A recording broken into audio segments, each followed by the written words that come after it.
Maka kata Allah kepada mereka, wahai Adam dan Hawa, hiduplah kalian dalam syurga, pergilah ke mana kalian mahu pergi, makanlah apa yang kalian mahu makan dalam syurga, melainkan satu pokok janganlah kalian dekati, janganlah kalian makan pokok itu.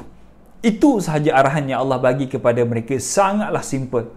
Ketika itu jugalah bila mana Iblis dengar sahaja yang Nabi Adam dan Hawa tak boleh makan pokok itu, apa Iblis buat? Satu makhluk yang sangat licik. Dia berupa, ada riwayat mengatakan dia berupa wajah, bertukar wajah, mendekati Nabi Adam alaihissalam, bagi tahu kepada Nabi Adam, wahai Adam, tahu tak kenapa Allah tak izinkan kalian untuk makan pokok ini?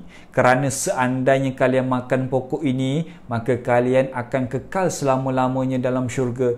Kalian akan menjadi seperti malaikat, kekal selama-lamanya. Menyebabkan kali pertama dia tetap pendirian, tak mau makan. Kali kedua pun sama. Maka Iblis pergi kepada Siti Hawa, bagi tahu benda sama, yang menyebabkan Siti Hawa pun bagi tahu kepada Adam alaihissalam untuk makan.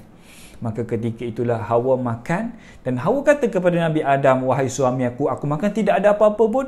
Maka Adam pun makan. Dan ada riwayat yang mengatakan ketika mana Nabi Adam dan Hawa telah pun makan buah itu, ketika itu jugalah kesemua pakaian daripada syurga yang mereka pakai luruh kesemuanya. Tidak berpakaianlah ketika itu Nabi Adam dan Siti Hawa, yang menyebabkan mereka malu sesama mereka.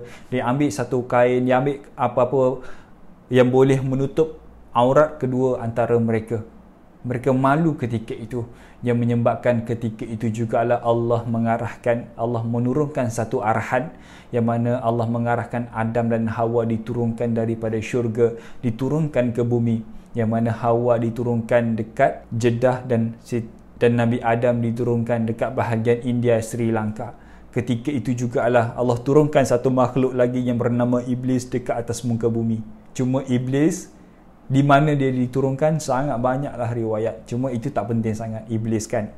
Maka bila mana Adam dan Hawa telah pun berada di atas muka bumi, ingat, Adam dan Hawa diturunkan bukan tidak berpakaian. Mereka telah pun ada pakaian.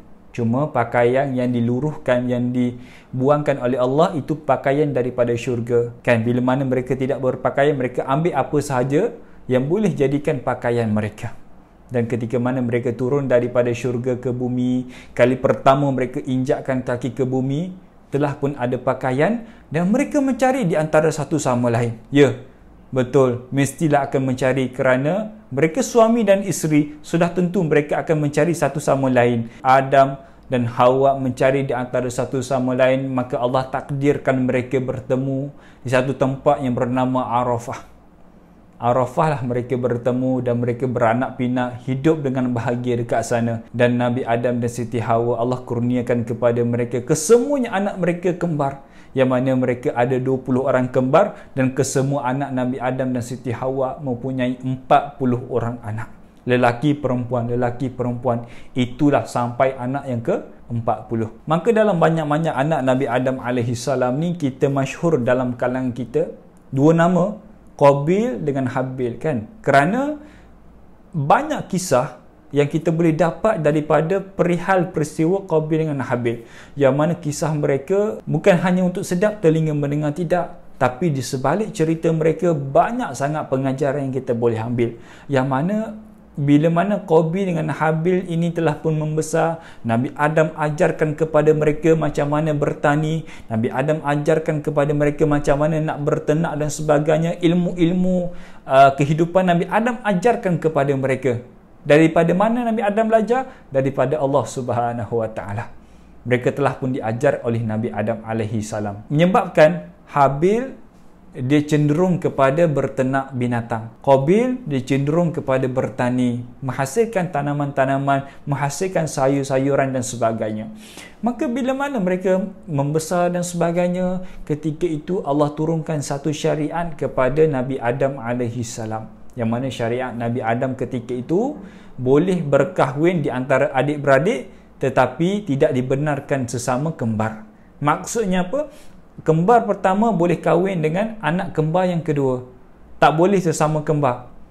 Dia boleh, anak pertama boleh kahwin dengan anak ketiga, anak kedua boleh kahwin dengan anak keempat, macam tu. Maka ketika itu Qabil ni dia tak setuju. Qabil ni tak setuju, kerana yang wanita adik ataupun kakak yang dia akan kahwin itu tak berapa cantik, maka dia tak setuju, maka dia mengadu kepada Nabi Adam alaihi salam. Maka ketika itulah Allah turunkan satu arahan lagi, yang mana Allah mengarahkan Qabil dengan Habil untuk berkorban. Korbankan hasil tanaman kalian, korbankan hasil kerja kalian yang paling bagus di antara kalian.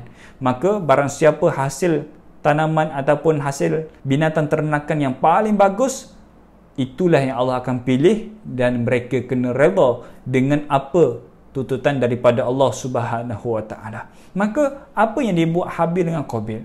Maka Qabil silapnya dia ada satu tanaman yang sangat besar, yang sangat segar, tapi bila mana Allah minta untuk dia korbankan hasil tanamannya, dia korbankan hasil tanaman yang tidak segar. Berlawanan dengan Habil. Habil dikorbankan satu ternakan, satu haiwan yang sangat segar, yang sangat sihat. Menyebabkan ketika itu, kita baca dalam kitab-kitab sirah, Allah turunkan satu petir, Allah sambar korban mana yang dipilih oleh Allah Subhanahu wa taala. Sudah tentu korban yang Allah pilih adalah korban yang paling baik, itu korban daripada Habil.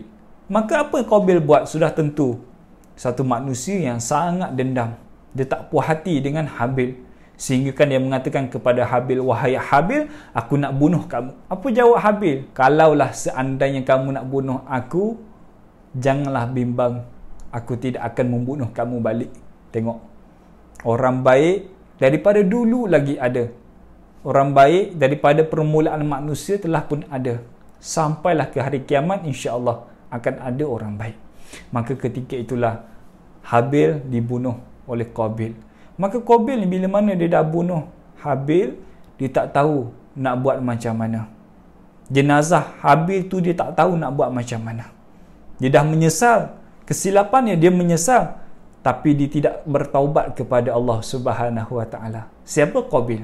Maka Allah datangkan satu burung, dua ekor burung yang bergaduh dan sebagainya, maka burung yang menang itu menanam burung yang kalah. Itulah yang disaksikan oleh Qabil, maka Qabil menanam jenazah Habil. Maka bila mana kejadian begitu berlaku, Nabi Adam pun telah tahu, maka Qabil ni membawa diri, dia bawa ahli keluarga dia, dia pergi jauh sikit daripada perkampungan Nabi Adam, perkampungan adik-beradik dia. Maka hiduplah Qabil bersama keluarga jauh di sisi Nabi Adam alaihi salam. Dan ingat, di era zaman itu telah pun ada yang melakukan dosa besar, tapi mensyirikkan Allah tidak ada lagi. Orang yang membunuh telah pun ada, orang yang mula nak buka aurat telah pun ada pada era itu. Pada permulaan manusia, era kejadian manusia, telah ada orang yang nak membuka aurat. Itu di antara kisah yang berlaku kepada Nabi Adam dan Siti Hawa, yang mana banyak pengajaran yang kita boleh tengok. Bila mana Nabi Adam jatuh sakit, maka datanglah dua orang malaikat yang nak mencabut nyawa. Siti Hawa tengok dua orang malaikat yang berupa manusia datang. Siti Hawa tahu itu malaikat. Kenapa? Kerana Hawa telah pun hidup dalam syurga. Hawa tahu malaikat ni macam mana.